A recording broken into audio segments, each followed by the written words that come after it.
Aman Allah, nə pis xəstəlikdir. Bu nədir? İlahi pərverdigara. Deməli, verilişdən qayıtdım, gəldim, evdəyəm.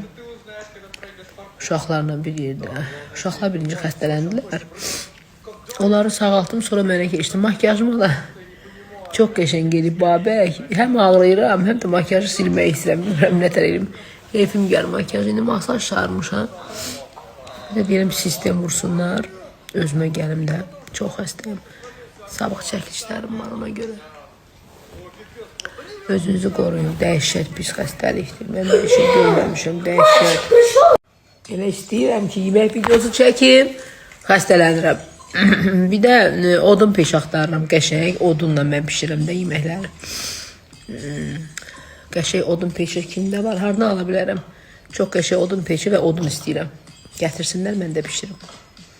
Birinci də doyağa pişirəcəm. Bəh. İnşallah. İnşallah Allah qoysa. Restoran açdım, gələrsiniz.